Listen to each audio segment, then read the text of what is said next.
Okay, this is going to be Chapter 10, Part D from the Medical Reformation book, the chapter on hypertension, atherosclerosis, and heart disease, coronary artery disease. I'm wearing this monk costume. Some friends of mine thought it would be funny if I wore a monk costume, and even funnier if I got a haircut like a monk. You know, like Martin Luther, Medical Reformation, like the guy on the cover here. So I figured, what the heck, it'd be kind of funny, so I did it. Okay, so we're on this image right here, figure 1032, chapter 10, figure 32. So what this is showing is, here's the endothelium, the cells that line the arteries, and they have these proteoglycans, protein, glycan, sugar, and they extend upward from the endothelial cells into the arterial lumen, and they have a negative charge on them. That's what the little negatives are for. They're kind of tall, sticking up like trees on the side of a hill.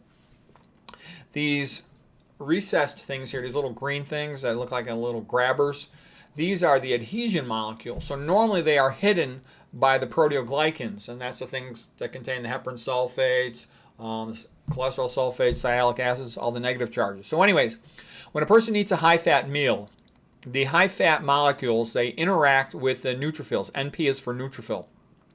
And the neutrophil becomes activated, and it starts to release these little positive charges called myeloperoxidase. They're usually abbreviated MPO for myeloperoxidase.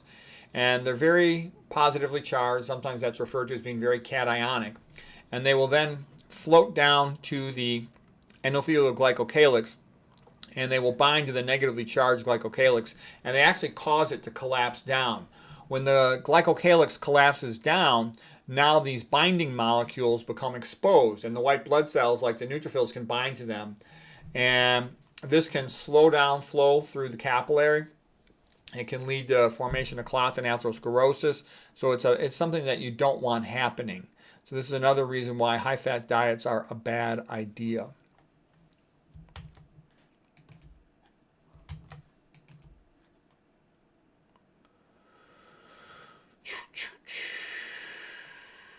Okay, here's just some paper, talking about some of the problems with high-fat diet.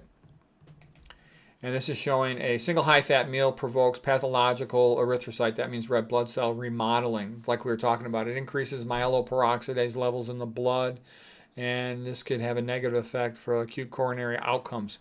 High-fat meal can produce acute lipemia, high fat in the blood, and this can cause myocardial infarction in patients with atherosclerosis. Chronic high-fat feeding in mice induces pathological RBC remodeling. It will change the shape of a red blood cell. 10 healthy individuals, assessment of flow needed. All right, let's go here.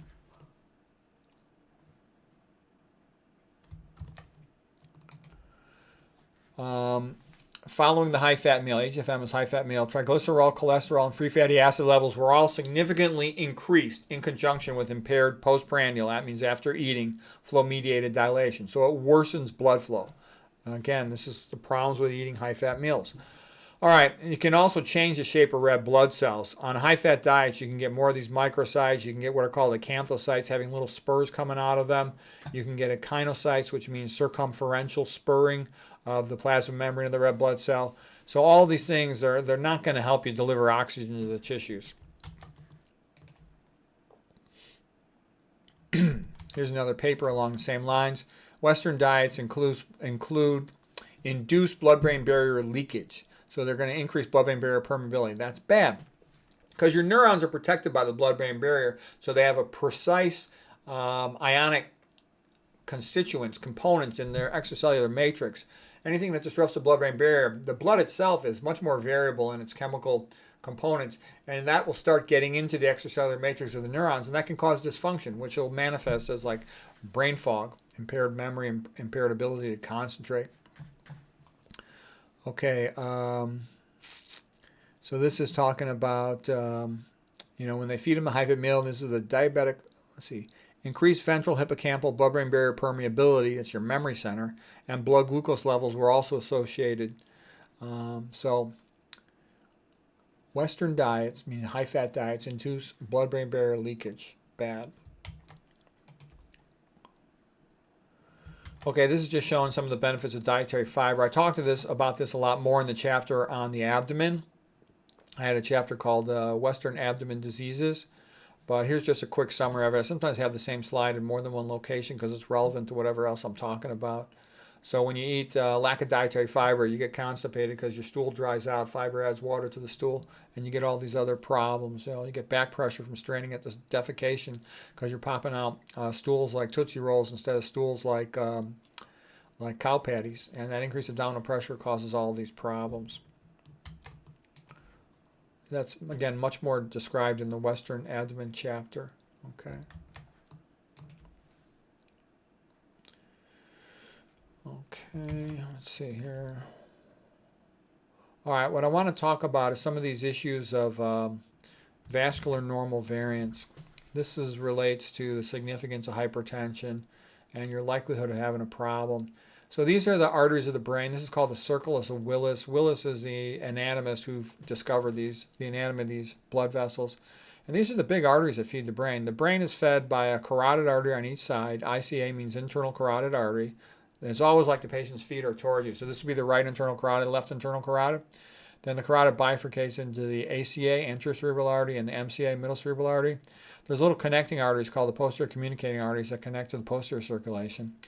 Comes up in the basilar artery, and that gives rise to the posterior cerebral artery. The first segment is called P1 for P1 PCA, P2 for PCA. You don't need to know all that, but I'm just giving you the quick overview. This is the anatomy. I look at this every day, by the way. Okay, so here's the point. Most people have these tiny little PCOMs, posterior communicating arteries, but some people have really big PCOMs. This is called the fetal anatomy. Usually during development, as the person matures, these regress, these PCOMs, and they become small. But sometimes they stay big like they were in the fetus, so they're called fetal PCOMs. And the relevance is when you've got the internal carotid artery being the main blood supply to, let's say, the occipital lobes, then you don't really need much blood flow coming through the basilar artery, just enough to perfuse the brainstem and the cerebellum. And the relevance is you'll end up with a hypoplastic. That means a small basilar artery and small vertebral arteries. Smaller diameter arteries are at increased risk to clot, to occlude. So a lot of people have this normal variant. I see it quite often. I see it several times a week. So what this means is you don't know if you have this normal variant with a small basilar artery. And the relevance is people who have a real small basilar artery, they're more likely to form a clot in it and to have a stroke in their brainstem or their cerebellum. So these people have increased risk of a stroke. And the point is nobody knows if they've got this anatomy in their brain or not. So you might as well be smart and assume you've got it and live as healthy as possible. Because I talk to lots of people, and most of them when it comes to health are kind of stupid and lazy. And they're always like, oh, I'd rather die than stop eating meat. Well, I'm cutting down on olive oil, all this stuff. And what I'm saying is you don't know if you've got this normal variant which predisposes you to thrombosis of the basilar artery, and especially its posterior wall with a mural thrombus blocking off your pontine perforator arteries causing you a stroke, okay? You don't know if you got that. Why take a chance of that? Okay, so here's showing how this relates to a stroke. I lost my background. Here's my expensive background. It's a towel I put behind me. All right, so anyways, if you got bilateral persistent fetal, big PCOMs, and hypoplastic basilar, the basilar runs right on the front surface of the brainstem, right on the front surface of the pons, and you'll have a tendency to form some atherosclerosis on the posterior wall. You'll occlude these pontine perforating arteries, and you'll stroke the brainstem, stroke the cerebellum. So the point is, if you're at increased risk for that, you got to be extra careful. And you don't know if you are, so you might as well just be smart and be extra careful, which just means minimize your atherosclerosis risk factors.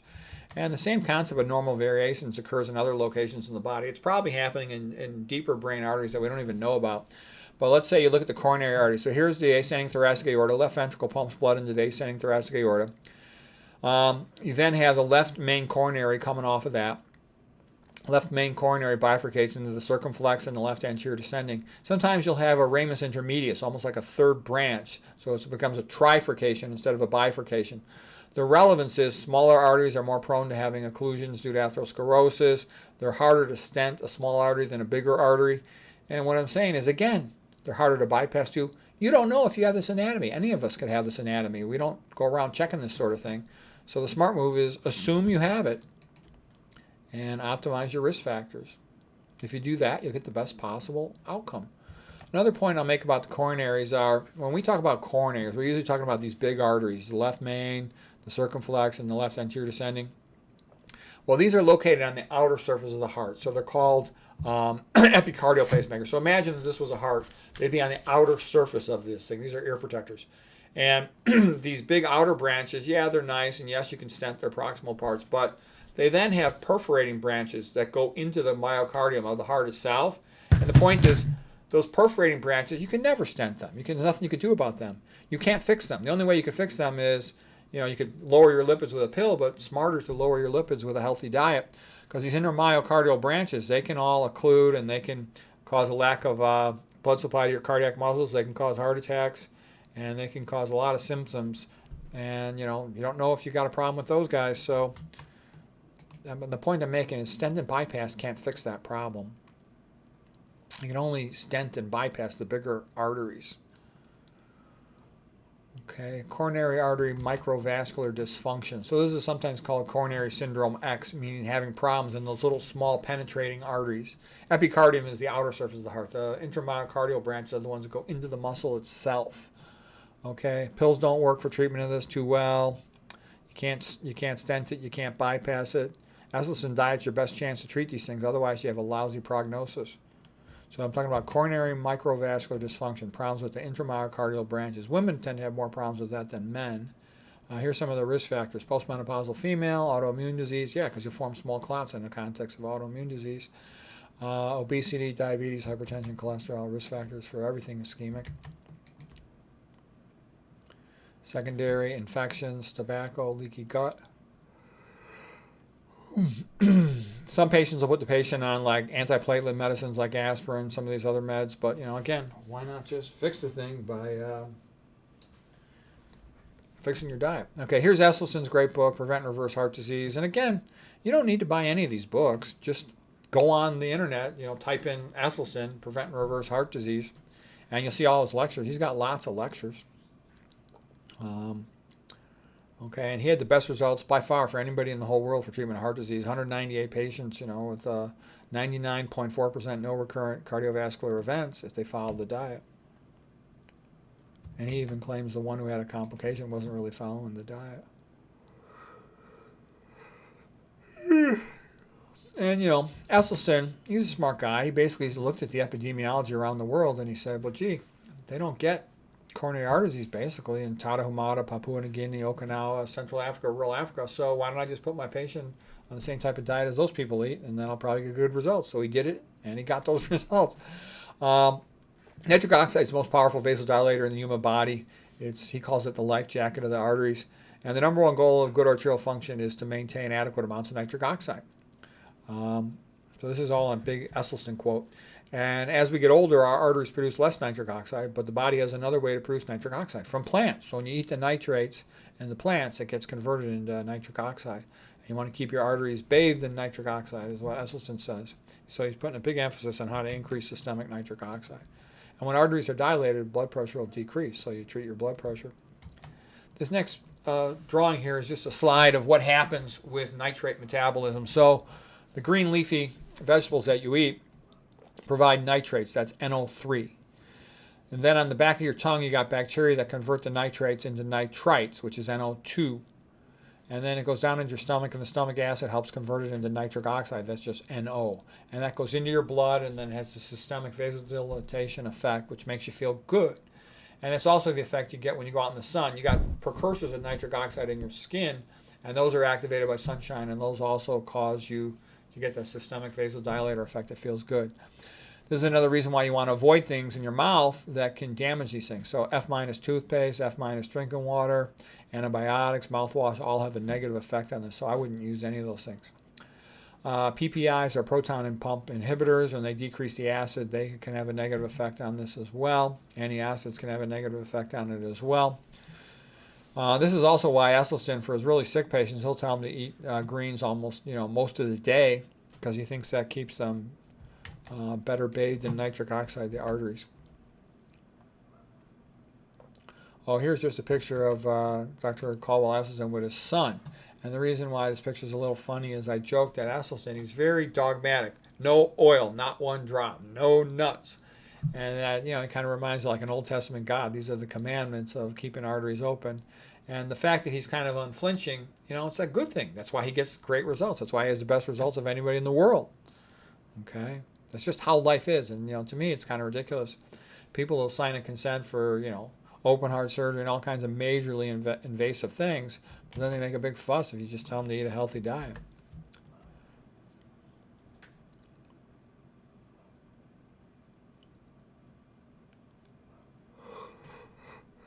Okay. Lots of people go on 100% vegan and have big improvements in their health. McDougall really emphasizes people should get most of their calories from starch. Other people think that fruits aren't as bad. He's a little bit down on fruits because he feels they don't satisfy their hunger anywhere near as well as starch does. But they still can satisfy it to some degree. I certainly know I could keep eating apples till the cows come home. I could easily eat 10, 12, even 14 apples in a row, versus not like that with a starch. I get full after I eat a big bowl of starches, whatever they might be. Sunshine's your friend, increases vitamin D, increases nitric oxide from your skin to your arteries, the precursors for it, so systemic vasodilation. It also does certain things that help the sulfates in your endothelial glycocalyx. But the bottom line is it's good to get some sunshine. We're designed to get sunshine. Much better to get your vitamin D from the sun than from a pill, because you're getting more than just vitamin D. Okay, we talked about how atherosclerotic plaque can be reabsorbed. Certainly, the acute blood clot component of it can be reabsorbed by the immune system. The lipid core, the fat, like including from all the membranes inside the red blood cells, that'll get reabsorbed if you let it reverse. Necrotic core means dead material, that'll reverse. Now, calcification usually doesn't reverse. I've never seen it reverse, but I do know some people on the internet are talking about how it can potentially reverse over the course of years if a person really optimizes their diet. So, maybe, but I've never seen it, and I've seen many, many thousands of CT arteriograms. Okay, the fibrous tissue usually doesn't reverse, but if it's still high cellularity, it might.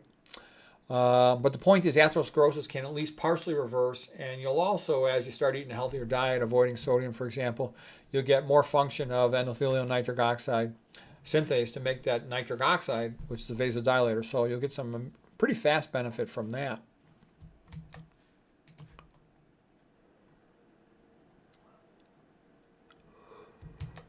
Excuse me. Okay, so here's just showing the eyes that, Kempner put these patients on this low-fat vegan diet, and he'd often show dramatic improvements over time with their hypertensive and diabetic retinopathy, and he has the photos to show it. Rather incredible. We've known that for a long time, because you can take a person who's hypertensive and just have them, go on a fast, and their blood pressure will improve. So we certainly know that the diet's related. Same thing with their diabetes.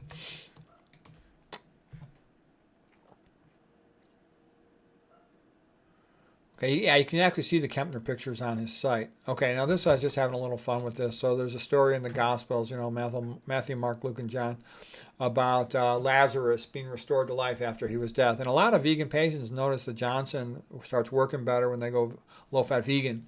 Because if both the arteries down there, like the pudendal arteries, are occluded, you're going to have a non-functional Johnson. But if they were just narrowed by atherosclerosis but not occluded, they might improve significantly when a person goes low-fat vegan.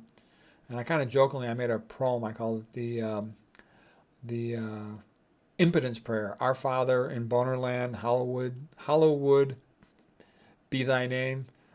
Bless us this day for our daily boner. And please protect us from people who misdiet against us, and protect us from impotence. Something like that. I have it earlier in the book somewhere else, but I just thought of it. So the Johnson working better is something that makes a lot of men happy, and it may or may not make their wives happy, depending. Okay, so that's the story of Jesus causing Lazarus to come back to life. All right, here's something about peak performance. And this is called Yerkes-Dodson curve. So basically, you want to be in the zone where you have enough stress that you're excited, you're focused, you're energized.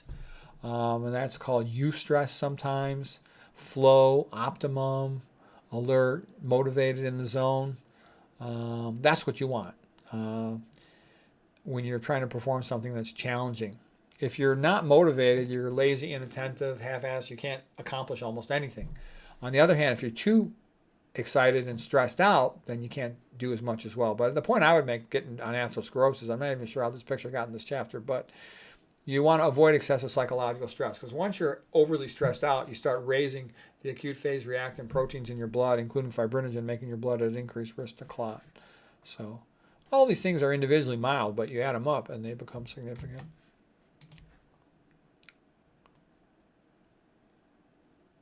Okay, so that's it for this chapter on atherosclerosis, hypertension, and coronary artery disease. And, probably the main point was, low-fat vegan diet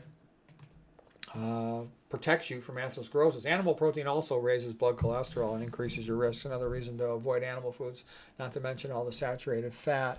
And you want to minimize dietary sodium to improve blood pressure. And then you want to manage your stress. And things that help you to manage your stress is, trying to do things that make you happy and that are positive. Pleasant music, time with friends, etc. And then getting your sleep. So anyways, hope that was helpful.